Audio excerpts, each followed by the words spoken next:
Una vez más, buenos días. Estamos nosotros estudiando en nuestro tiempo de escuela dominical acerca de la vocación cristiana en este curso que hemos llamado Entre lo Sagrado y lo Secular. La semana pasada nosotros estuvimos viendo ese llamado que tenemos la gran mayoría de nosotros como trabajadores, es decir, desempeñarnos en un ámbito secular, en algún oficio en el cual el Señor nos ha llamado. En última instancia, nuestra conclusión fue que, a diferencia de cómo el mundo quiere hacer esa búsqueda como algo interno y algo en lo cual la persona tiene que hacer como su objetivo, hallar algo en lo que realmente se sienta plenamente satisfecho, tenemos que recordar que no hay trabajo ideal y que en última instancia la satisfacción solamente se halla en nuestro Señor Jesucristo, y siendo redimidos por Él, nosotros podemos realizar cualquiera que sea la labor a la que nos haya llamado, de manera que Él sea glorificado. Y hicimos las aclaraciones, esto no elimina el que alguien esté persiguiendo o hacer las labores de tal manera para poder ser ascendido en su trabajo, o que esté desarrollando un trabajo mientras estudia para luego desempeñar otra, pero de nuevo, la vocación es lo que estamos haciendo en el presente, eso es lo que el Señor te ha llamado a hacer en este momento. Y es ahí donde hay que hallar ese contentamiento en lo que Él ha llamado a hacer. El texto de Efesios 6, 5 al 9, en última instancia nos enseña que la obediencia que yo debo a mi jefe, a mi supervisor, no es tanto por ser Él, sino primeramente a mi Señor Jesucristo, porque es a Él a quien sirvo. Y asimismo los amos, podríamos decir en nuestros días los jefes, también están llamados a recordar de que hay un ser, hay un Señor sobre todos, que es nuestro Señor Jesucristo. Por motivos de tiempo yo no pude concluir la semana pasada con un par de ejemplos adicionales para ilustrar cómo uno a veces puede estar ignorando, cómo en esa labor que yo realizo todos los días el Señor está haciendo algo más. Y voy a citar solo uno de ellos, de uno de los autores, que recordando una batalla en particular, nos dice cómo los soldados que estaban en esa batalla, en esa guerra, ignoraban que ellos estaban siendo parte de un evento importante ese día, porque ese día se gestó una de las batallas decisivas que definiría a los vencedores. Entonces dice así: los soldados recuerdan cómo pasaban un día normal. Uno estaba sentado en su trinchera todo el día. Cuando algún tanque alemán acertaba a pasar por allí, ellos disparaban contra él. Otros jugaban a las cartas y malgastaban el tiempo. Unos pocos se involucraban en feroces cruces de fuego. En general, aquel día transcurrió como cualquier otro día para un soldado de la infantería en el frente. Después se enteraron de que acababan de participar en uno de los mayores y más decisivos combates de la guerra, la batalla de Bulge. No pareció decisivo a ninguno de ellos en aquel momento, porque ninguno tenía la perspectiva completa de que lo que estaba aconteciendo a escala global.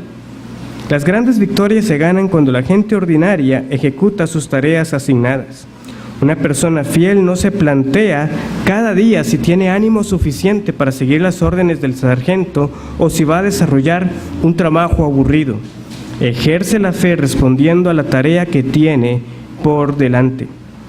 ¿Qué ilustra todo esto? Sencillamente que Dios usa a las personas comunes y corrientes en el lugar ordinario que ellas habitan para moldear el destino de las naciones. Y adicionalmente quiero compartir una cita del pastor Carlos Spurgeon también al respecto de esto de lo que nosotros hacemos cada día. Así debemos comportarnos y cada día, pues pertenecemos completamente a aquel que te amó y se dio a sí mismo por ti. Dejemos que el amor de Cristo nos constriña en este asunto. Pongámonos el yugo de Cristo y sintamos a la vez que somos su posesión adquirida por sangre y sus sirvientes para siempre, pues por la fe Él es nuestro y nosotros de Él. Debemos vivir como hombres de Cristo en cada asunto, sea grande o pequeño, sea que comamos o bebamos, todo lo que hagamos debe ser para la gloria de Dios. dando gracias a Dios y Padre de nuestro Señor Jesucristo. Así, ven, la fe en quien se dio a sí mismo por nosotros nos lleva a gastar nuestras energías en su servicio y a hacer nuestro trabajo ordinario con la vista puesta en su gloria. Y así nuestra vida tiene color y sabor por la fe en el Hijo de Dios. Eso es lo que debemos entonces recordar cada día cuando yo estoy haciendo esa labor ordinaria, aquello rutinario, lo estoy haciendo para mi Señor Jesucristo. Finalmente, unas preguntas que surgieron de la clase pasada. De nuevo, son escenarios más que todo hipotéticos y como tales no es algo que vayamos a enfrentar la próxima semana o en un mes. Pero alguien me preguntaba, pastor, ¿y qué es de los deportistas? Porque la tendencia hoy en día, ¿verdad?, es que los deportes se practiquen el día domingo. Entonces, si alguien es deportista y el Señor le salva, ¿qué tiene que hacer? Si a eso es lo que se dedica. Como les digo, es un caso hipotético. Cada cuánto puede ocurrir que uno de esos atletas reconocidos y que en verdad eso es a lo que se dedica de pleno, se tuviera que plantear qué hacer con su vida. Muy bien. ¿Qué opciones podría tener una persona ante tal escenario? Bueno, sencillamente puede renunciar y dedicarse a otra cosa. Como la gran mayoría de deportistas ahora también se preparan en otro ámbito porque saben que estas carreras son de corta duración y que después de los 30 y tantos de años usted ya no va a rendir lo mismo y no va a tener ese nivel de competitividad para estar en los juegos a ese nivel de competencia. O sea, muchos de ahora que están en esas olimpiadas, muchos anuncian que se están retirando y lo que tienen son 31 años y ya acabó para ellos. ¿Qué van a hacer el resto de su vida? Bueno, obviamente, de nuevo, si hablamos de estos grandes perfiles, muchos de ellos pues tendrán asegurado, se podría decir, un futuro por algunos años. Pero de nuevo, vayamos al que tiene un perfil más bajo. Tendrá que dedicarse a otra cosa. Y para hacerlo en unos pocos años, hacerlo ahora mismo, si quiere agradar a su Señor, es lo que va a hacer. Y poniendo otro escenario todavía más cercano, con el deporte que aquí domina, con el fútbol. Si alguien realmente ahora dice amar a su Señor, con esfuerzo puede estar cada semana al menos uno de los cultos, mientras de nuevo llega ese retiro. Y en la mayoría de los casos podría estar hasta en los dos, porque no siempre se juega un día domingo. El punto es, quien está interesado y realmente ahora ha entendido que Jesús es el Señor de su vida, hará lo que Él le pide. Y si el Señor ha dicho que ese día sea guardado, que este es su día, el que ama al Señor lo hará. También alguien, hablando en otra conversación, hay algunos aspectos, ¿verdad?, que hablamos que no se podían considerar vocaciones, porque el propósito de la vocación, y hoy lo vamos a volver a recordar, es ese bien que yo hago a mi prójimo. Entonces, en los días que vivimos, por ejemplo, hay personas que fácilmente podrían ganar su vida produciendo videos, sobre todo en esta plataforma de YouTube. Hay un caso, por ejemplo, de un muchacho que, no sé, podría tener, no creo que llegue a los 20 años, cuando leí la noticia, y ganaba más que muchos presidentes. ¿Qué es lo que hace él? Se graba a sí mismo jugando videojuegos. Y aunque parezca impresionante, millones de personas lo ven cada día jugar. Y entonces, obviamente, Google le paga un cierto monto de dinero por cada reproducción de los videos. Entonces, es tantas las personas que lo ven y todos los días que así se gana muchísimo dinero. Esa es una vocación. Bueno, usted podría entonces preguntarse, ¿qué bien está haciéndole usted al prójimo con eso? Básicamente es una pérdida de tiempo. Por más que podríamos tener de nuevo un aspecto en que uno diga que hay una recreación, pero ¿estoy yo realmente haciendo bien a mi prójimo con que él gaste su vida viendo a otro jugar? Esto es diferente a quien hallara en una plataforma como esta algo que podría ser de mucho mayor valor. Alguien que se pone un canal de cocina, un canal de reparación, un canal de enseñanza del idioma, de las matemáticas, es decir, podría tener un uso más didáctico, ¿verdad? Pero bueno, refleja en parte los días que vivimos y cómo el entretenimiento claramente sigue siendo algo que apela a las personas con tal de no rendir sus vidas a lo que el Señor nos ha llamado. Vamos a ver hoy el llamado a la familia. Uno de los autores en el libro Dios en el Trabajo inicia contando esta anécdota de una señora de ya más de 85 años que ha fallecido, se está celebrando su funeral y empiezan a llegar las personas cercanas a ella, la familia. Y resulta que ella tuvo muchos hijos. Y empiezan a llegar no solamente los hijos, sino los hijos con sus esposas o esposos, dependiendo, los nietos, los bisnietos, los tíos, los sobrinos. Dice, cuando nos dimos cuenta, la iglesia estaba abarrotada de la familia. Muchas generaciones estaban ahí.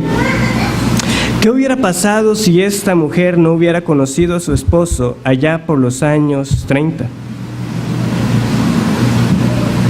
¿Dónde estarían todas esas personas que estaban en ese día, en ese funeral, dando gracias a Dios por la vida de esta mujer y que ahora la encomendaban para reunirse con el Señor? ¿Qué hubiera pasado?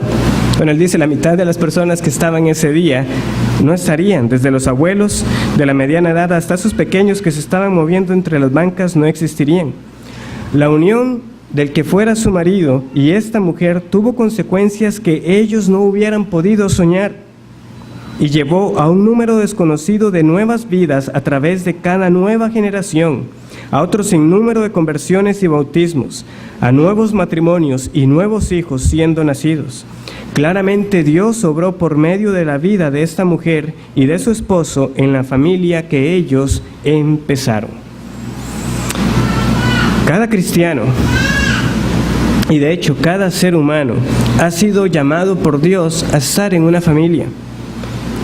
Nuestra misma existencia vino por medio de nuestros padres, por quienes fuimos concebidos y traídos al mundo. Y de nuevo, Dios pudo haber llenado la tierra creando a cada ser humano, pero no.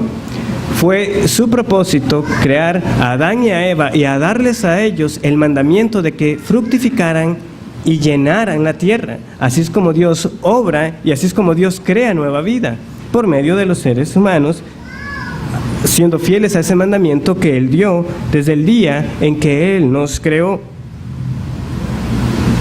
Fue la manera que Él escogió. Y podríamos decir que la familia es la más básica de las vocaciones, porque de nuevo cada uno de nosotros es traído por Dios a una familia. Y es ahí donde ese cuidado providencial de Dios se ve cada día.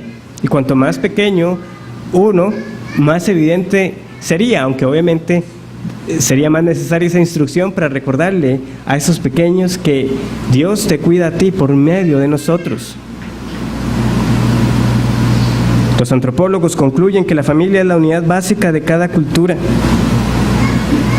Y siendo la vocación esa unidad o esa vocación más básica, la autoridad que nosotros vemos en otras vocaciones se podrían decir que se derivan de la autoridad que Dios ha dado a la familia.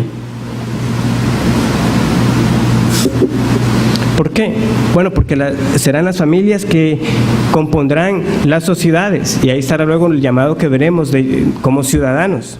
Es por la familia que el padre tendrá que salir y buscar la provisión para su hogar. Entonces tenemos esa vocación del trabajo. Y asimismo en la iglesia, la cual es recordada con relaciones en la familia de aspectos del Evangelio. Llamamos a nuestro Dios el Padre y somos recordados de que en el matrimonio nosotros tenemos esa ilustración del amor de Cristo por la iglesia. Y asimismo el ser hijo también es una vocación y siempre seremos hijos de nuestros padres, aunque no suene muy profundo, pero debemos recordarlo, es así. Hasta que ellos estén con vida, nosotros estamos llamados a honrarles. Entonces, ser hijos es una vocación, ser padres es una vocación. El matrimonio es una vocación del Señor, Él llama para ello. Y vamos a iniciar entonces con el matrimonio. Brevemente, no vamos a ver todo el detalle, parte de esto ya se ha estado diciendo en semanas anteriores.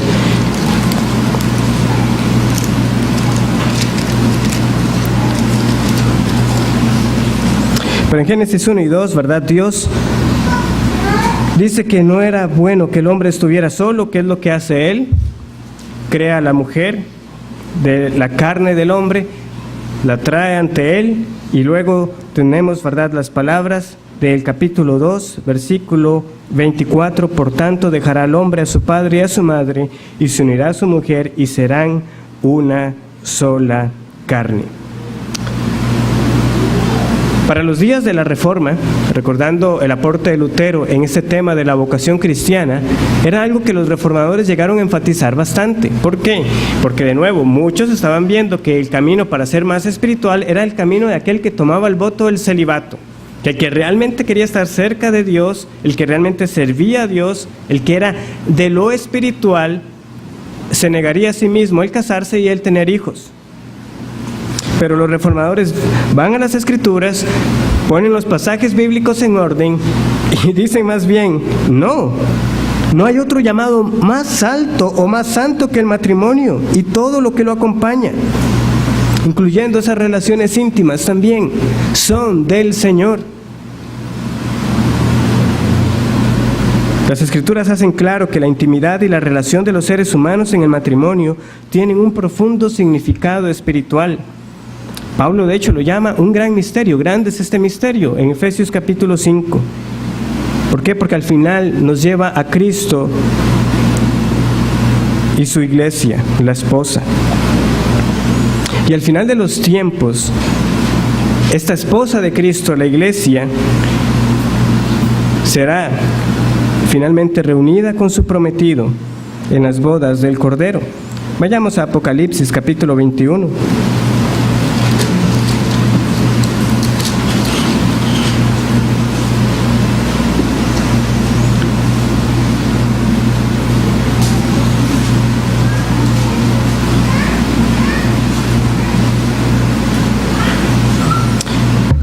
Dice el versículo 2, y yo, Juan, vi la santa ciudad, la nueva Jerusalén, descender del cielo, de Dios, dispuesta como una esposa ataviada para su marido.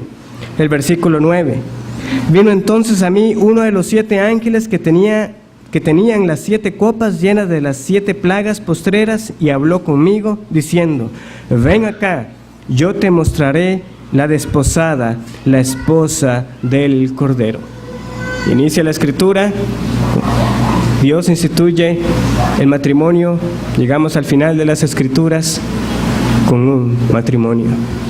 La esposa de Cristo siendo llevada a su Redentor.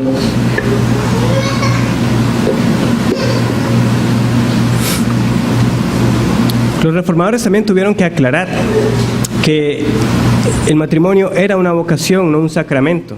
No es apropiado hablar del sacramento del matrimonio, pues el sacramento como tal es aquello que nos muestra a nosotros esa relación tangible de Cristo con su iglesia, como medio de gracia. Pero sigue siendo una vocación, un estado natural común a todo el género humano y que Dios instituyó. Y a pesar de que no es un sacramento, ¿verdad?, como algunos a veces se refieren al matrimonio, como un todo, el matrimonio sí está llamado a ilustrar el Evangelio. Pero esto solamente es posible cuando las partes contrayentes son cristianas. Aunque todo matrimonio es delante de Dios, solamente el matrimonio cristiano puede ilustrar ese amor de Cristo por la iglesia. Entonces vamos a estar un tiempo en Efesios capítulo 5 y ver cómo este pasaje nos instruye respecto al matrimonio visto desde la perspectiva de la vocación cristiana.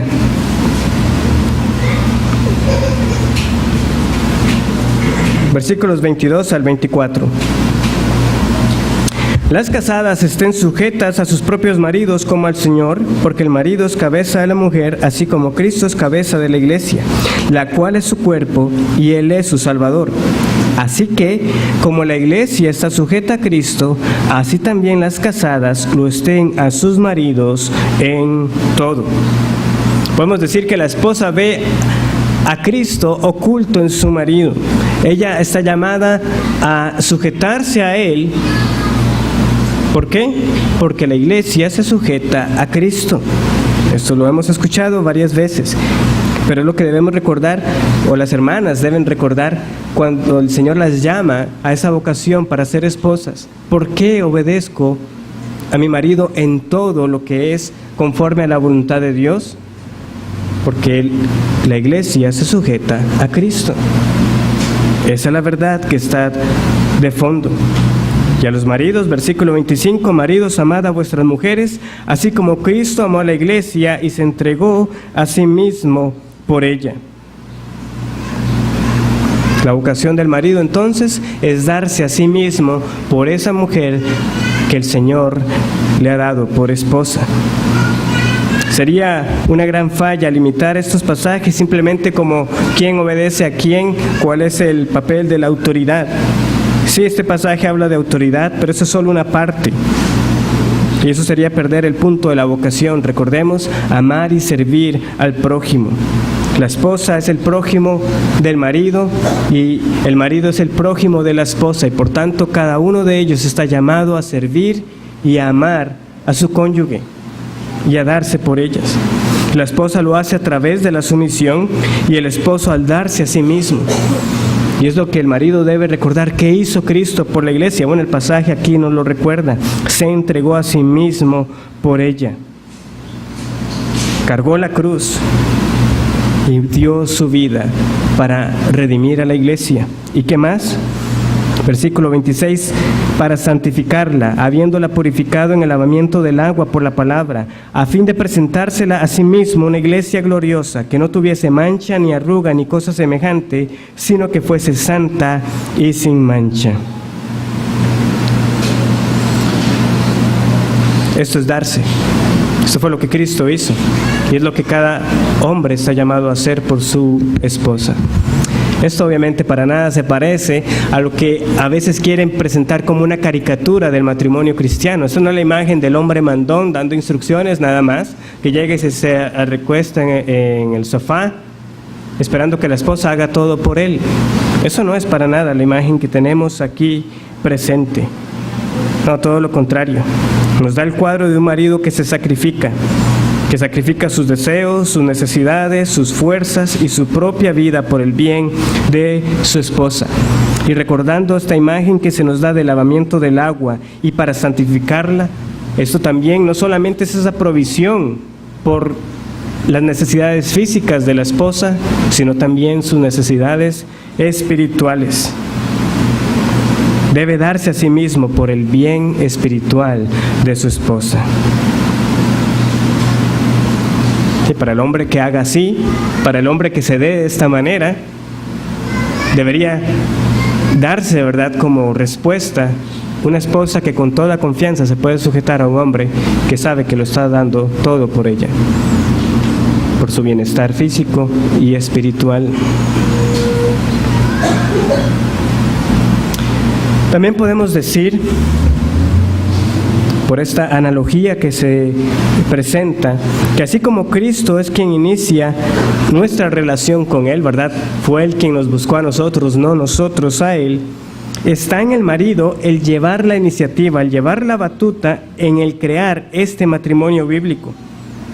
Es decir, el esposo no va a conseguir que el matrimonio ilustre el evangelio sacándole en cara a la esposa. Efesios 5:22, es que tienes que someterte a mí, tienes que obedecerme.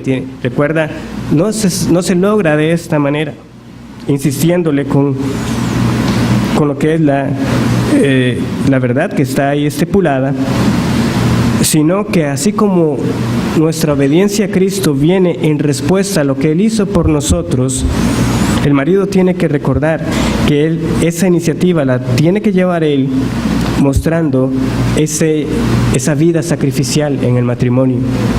Y entonces vendrá la sujeción como respuesta. ¿Por qué? Porque entonces la esposa recordará, eso es lo que la iglesia hace con su Redentor. Hay más, versículo 28. Así también los maridos deben amar a sus mujeres como a sus mismos cuerpos. El que ama a su mujer, a sí mismo se ama, porque nadie aborreció jamás a su propia carne, sino que la sustenta y la cuida, como también Cristo a la iglesia, porque somos miembros de su cuerpo, de su carne y de sus huesos. Por esto dejará el hombre a su padre y a su madre y se unirá a su mujer, y los dos serán una sola carne. Grande es este misterio, mas yo digo esto respecto de Cristo y de la Iglesia. Por lo demás, cada uno de vosotros ame también a su mujer como a sí mismo, y la mujer respete a su marido. Pablo ahora lleva una aplicación bastante humana, podría decir uno, en el sentido de que al marido,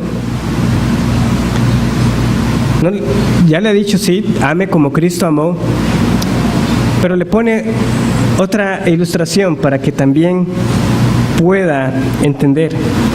Ame a su esposa como a su propio cuerpo. Lo que usted no le haría a su cuerpo, usted no se lo va a hacer a su esposa. Y como usted cuida a su propio cuerpo, es como usted debería cuidar a su esposa. Una aplicación traída, así como para que nosotros lo tengamos bien claro.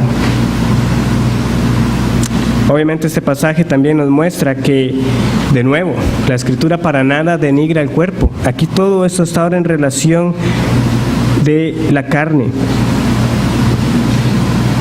La iglesia es el cuerpo de Cristo. Y Cristo ha dado su cuerpo. Él dio su cuerpo crucificado en la cruz. Es lo que Él nos recuerda en el memorial de la cena del Señor. Tomad, comed, esto es mi cuerpo que por vosotros es partido.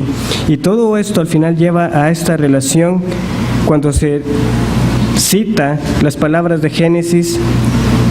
Dejará el hombre a su padre y a su madre y se unirá a su mujer, y los dos serán una sola carne. Fue Dios quien estableció esto. Y este es el grande y profundo misterio, que este matrimonio entre el hombre y la mujer, los dos uniéndose y ser una sola carne, nos habla de Cristo y de la iglesia. Y nos recuerda que nosotros somos el cuerpo de Cristo aquí en la tierra.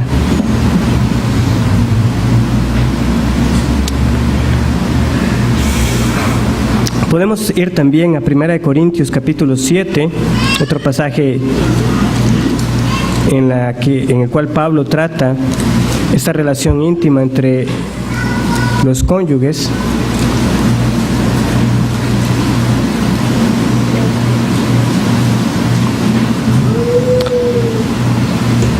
Leemos lo siguiente en el versículo 3 y 5, del 3 al 5. El marido cumpla con la mujer el deber conyugal y asimismo la mujer con el marido. La mujer no tiene potestad sobre su propio cuerpo, sino el marido, y tampoco tiene el marido potestad sobre su propio cuerpo, sino la mujer. No os neguéis el uno al otro, a no ser por algún tiempo de mutuo consentimiento, para ocuparos sosegadamente en la oración, y volved a juntaros en uno, para que no os tiente Satanás a causa de vuestra incontinencia. El pasaje es bastante claro y es poco lo que se debe añadir. El mandamiento es no negarse, y la concesión es que solamente por un tiempo y con un propósito muy específico, el marido y la mujer, para dedicarse a la oración, se podrían negar el uno al otro, pero son motivos específicos y temporales. Pero veamos cómo este pasaje va totalmente en contra de lo que hoy el mundo también proclama a alta voz. Lo de hoy es imperar y decir, este es mi cuerpo, yo hago con mi cuerpo lo que quiero, pero viene la Escritura y le dice a los maridos y a las esposas, no es su cuerpo, es de su cónyuge.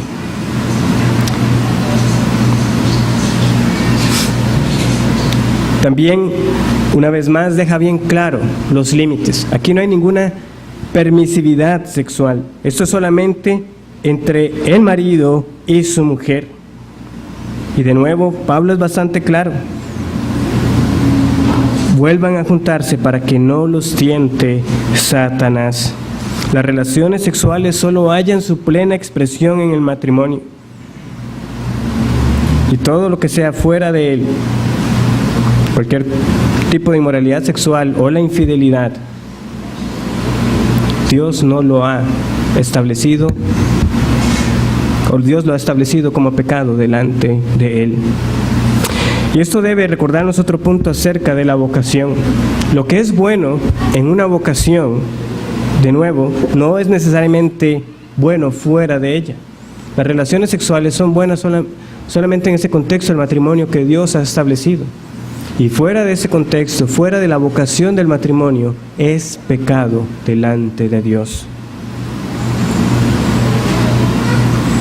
¿Porque hay algo malo en las relaciones íntimas? No. Pero es lo que Dios ha establecido. Esos son los límites que Él ha dado. Dentro de la vocación del matrimonio es un gran bien. Fuera de Él es malo y pecaminoso. Ahora, ¿a qué lleva esta relación matrimonial? Bueno, lleva, en la gran mayoría de los casos, a la vocación de ser padres, a la paternidad. Y aquí nosotros debemos apreciar cómo ese poder creador de Dios se exhibe en ese milagro extraordinario de la vida. Seres humanos ordinarios que tienen un bebé. Pasa tan a menudo que nosotros tendemos a olvidar cuán maravilloso es que el Señor traiga nuestro ser a existencia por medio de la procreación, sabiendo lo que el Salmo 139 dice, ¿verdad? Porque tú formaste mis entrañas, tú me hiciste en el vientre de mi madre. El Señor está presente desde la concepción hasta el día del alumbramiento. Sí, ese bebé tendrá el ADN del padre, de la madre, pero es Dios quien lo ha formado por medio de ellos. Dios es el dador de la vida. Él está verdaderamente presente y trabajando en la concepción. Ahora, ¿qué nos recuerda a nosotros esta vocación de ser padres? ¿O qué les debería recordar a los padres cuando tienen a esa criatura? Y en especial en sus primeros meses de vida. Bueno, tienen ustedes a alguien que no puede comer, no puede hablar, no puede moverse, y al que deben bañar, que deben cambiar, que deben alimentar, que deben consolar. Dependen por completo de sus padres. Y esa es una imagen también de nuestra dependencia en Dios. No solamente cuando éramos jóvenes, sino siempre. Todos los días dependemos de Dios. Él es quien sostiene nuestras vidas. Entonces, Padre, así como usted ve a ese niño que usted dice, ¿qué haría este pequeño sin mí? ¿Qué haría usted sin Dios? Si no le diera la vida todos los días. Ese traer a la existencia y preservar a los hijos es Dios en la vocación de la paternidad, y es lo que Él hace con su creación. Ahora también, los padres son instrumentos, o están llamados a ser instrumentos o vehículos para llevar a estos hijos a la fe. ¿Verdad? Nos dice el conocido Proverbio 22:6, instruye al niño en su camino, y aun cuando fuere viejo no se apartará de él. O también como leemos en Deuteronomio, vamos a buscar este pasaje, Deuteronomio capítulo 6.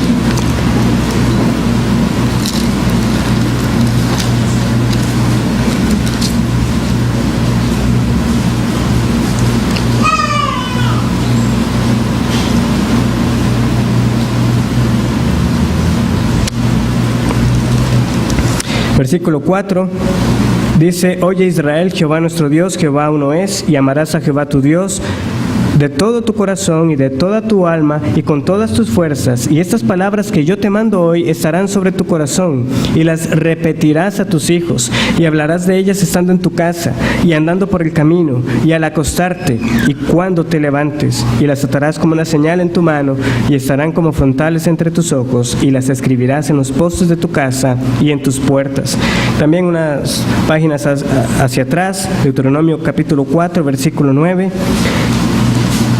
Por tanto, guárdate y guarda tu alma con diligencia, para que no te olvides de las cosas que tus ojos han visto, ni se aparten de tu corazón todos los días de tu vida. Antes bien, las enseñarás a tus hijos y a los hijos de tus hijos. Los catecismos reformados asignan la instrucción de los hijos en las verdades de la fe, no meramente a los pastores, sino a la cabeza de la familia, a los padres. El bienestar espiritual de los hijos no debe ser nutrido solamente en la iglesia, sino en la familia. Más bien, podemos decir, es en la familia, los padres los que tienen la responsabilidad primaria de enseñar el Evangelio a sus hijos. Los catecismos y las escuelas dominicales por parte de la iglesia son una ayuda en esta labor, pero nunca un sustituto y nunca lo único que deberían preocuparse un padre por hacer si yo lo he llevado cada domingo a la iglesia, ¿no? Y todos los demás días. Se podría decir que la familia es como una pequeña iglesia, donde el marido es como un pastor a su esposa y sus hijos. Y aquí vemos esta gran responsabilidad de enseñar la palabra de Dios en todo momento. ¿Cómo se ve esto en la familia, en nuestros días? Bueno, se ve a través de los devocionales familiares, a través de la lectura bíblica, a través de la instrucción moral, a través del perdón mutuo de pecados que tienen que ver ellos en sus padres y en esa proclamación y aplicación del Evangelio. Cómo llevar las situaciones de la vida cotidiana al Evangelio a nuestros hijos. Eso es parte de esa formación espiritual. Seguimos avanzando. Tenemos la vocación de ser hijo. Bueno, no todos serán llamados a ser padres, pero todos nosotros, de nuevo, salvo situaciones particulares, tienen a sus padres, ya sean sus padres naturales o aquellos que hayan adoptado, pero están con usted y estarán con usted hasta cuando usted llegue a su adultez. Y claramente ese mandamiento de honrarles sigue vigente. Agustín llegó a escribir lo que se conoce como las confesiones, y el mismo Agustín un día reflexionaba acerca de cómo tienen que haber sido aquellos primeros días cuando yo era completamente indefenso, y vean lo que él llegó a escribir. Pero me recibieron los consuelos de tus misericordias, según tengo oído a mis padres carnales, del cual y en la cual me formaste en el tiempo, pues yo de mí nada recuerdo. Me recibieron, digo, los consuelos de la leche humana, de la que mi madre y mis nodrizas se llenaban los pechos, sino que eras tú quien, por medio de ellas, me daban el alimento aquel de la infancia, según tu ordenación y los tesoros dispuestos por ti hasta en el fondo mismo de las cosas. Tuyo era también el que yo no quisiera más de lo que me dabas, y que mis nodrizas quisieran darme lo que tú les dabas, pues era ordenado el afecto con quien querían darme aquello de que abundaban en ti, ya que era un bien para ellas el recibir yo aquel bien mío de ellas, aunque realmente no era de ellas, sino tuyo por medio de ellas, porque de ti proceden ciertamente todos los bienes, oh Dios, y de ti, Dios mío, pende toda mi salud. Haría un bien también que muchos de nosotros reflexionemos, pero de nuevo, no es hasta que la mayoría de nosotros llegamos a ser padres que entonces valoramos verdaderamente lo que nuestros padres hicieron por nosotros cuando nosotros estábamos así de indefensos. Y uno entonces aprecia, bueno, a mí también, cuántas noches de desvelo les habré dado, cuántos dolores de cabeza, cuánto hicieron realmente mis padres por mí, aún si es que es el caso de que los padres de uno son incrédulos. Pero aún en eso, en esa fuerza de la vocación, el Señor me sostuvo a mí. Lutero, por su parte, llegó a escribir: debe ser recalcado a los jóvenes que ellos deben reverenciar a sus padres como representantes de Dios y recordar que por pobres, débiles, modestos o excéntricos que estos sean, siguen siendo su padre y madre dados por Dios. Ellos no pueden ser privados de su honor a causa de sus caminos o fallos. Por lo tanto, no pensemos en sus personas, sino en la voluntad de Dios, quien los ha creado y los ha ordenado así. Ellos no pueden ser privados de su honor a causa de sus caminos o fallos. Algo también que debemos recordar cada día. Yo obedezco porque es lo que Dios me ha mandado, de honrar a mi padre y a mi madre, y ellos fueron llamados por Dios para ejercer esa vocación de padres conmigo. Y hay que distinguir, y es una distinción importante que debe aplicar en cada vocación, a la persona de la vocación. La persona podrá tener muchos fallos, o como dice Lutero respecto a los padres, podrán ser excéntricos, pero siguen siendo sus padres. De nuevo, la vocación es a alguien que ha sido llamado a un oficio particular. La autoridad, los derechos, pertenecen al oficio, no a la persona. Entonces un padre puede ser sencillo, pobre, débil o excéntrico, pero todavía ostenta el oficio de padre y madre, no por virtud de sus habilidades, sino por el poder creativo de Dios que así lo quiso.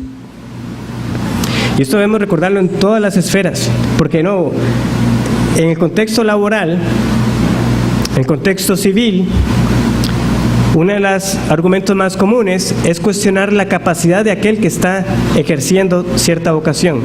Es que es un inútil, es incapaz. Bueno, es su supervisor y se le debe respeto. Es el presidente, debe respeto. La persona que ostenta el oficio es un pecador necesitado de la gracia y el perdón de Dios. Finalmente, volviendo al tema de los padres e hijos, sabemos nosotros que pasajes que nos enseñan claramente de que esta honra como hijos hacia nuestros padres sigue aún teniendo uno su propia familia y demás, por pasajes como 1 de Timoteo, capítulo 5, versículo 4. 1 de Timoteo 5:4, Pablo está dando instrucción respecto a las viudas y él escribe lo siguiente, inspirado por el Espíritu Santo. 1 de Timoteo 5:4, pero si alguna viuda tiene hijos o nietos, aprendan estos primero a ser piadosos para con su propia familia y a recompensar a sus padres, porque esto es lo bueno y agradable delante de Dios. No, Pablo entendía quiénes son los primeros llamados. Y después de que sí, verdaderamente quedaba una viuda que uno podría decir estaba desamparada, entonces la iglesia iba en auxilio de esta mujer. No obstante, hay muchos que están comprando esa idea del mundo de que llegar a la vejez es algo que temen o que quisieran rehuir, porque dicen, yo no quiero llegar a viejo siendo una carga para los demás. Y por la mente de algunos en el mundo pasa el hecho de una eutanasia. O sea, ya cuando ya no estoy sirviendo, quítenme la vida.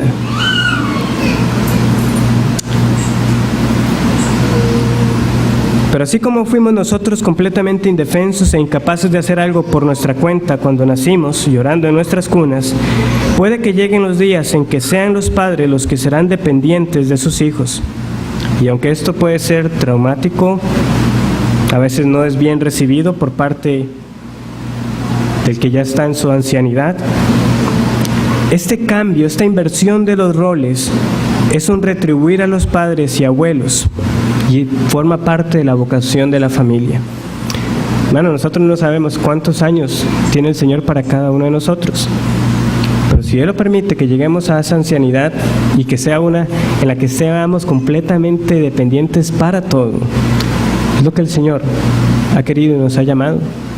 Y debemos recordar que simplemente estamos viendo una retribución de lo que ya pasó muchos años atrás, cuando yo una vez más era aquel indefenso y mis padres velaban por mí. Y ahora, por medio de esa familia que el Señor le haya permitido a usted tener, ahora ellos van a cuidar de usted, o Dios cuidará de usted por medio de ellos. Conviene recordar que una de las más severas amonestaciones que Pablo pronuncia está precisamente en el contexto de abandonar a la propia familia, que es lo que lee uno en el versículo 8 de este mismo capítulo. Porque si alguno no provee para los suyos y mayormente para los de su casa, ha negado la fe y es peor que un incrédulo. Si somos del Señor, nosotros no vamos a rehuir de ese llamado que tenemos con nuestra familia, aquella que el Señor nos dio.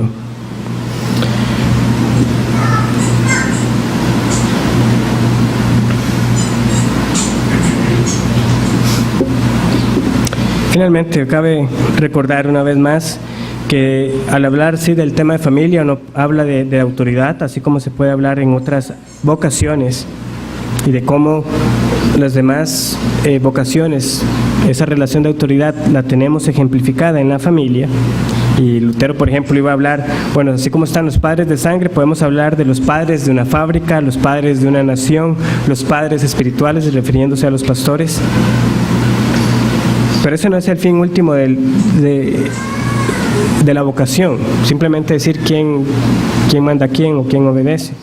Recordemos, es el vehículo para la acción de Dios, para amar y servir.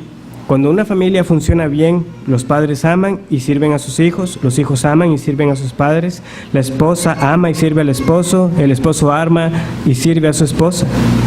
Y sucedería así luego en cualquier otro ámbito, los empleados con los empleadores, los pastores con la congregación, unos sirviéndose unos a otros.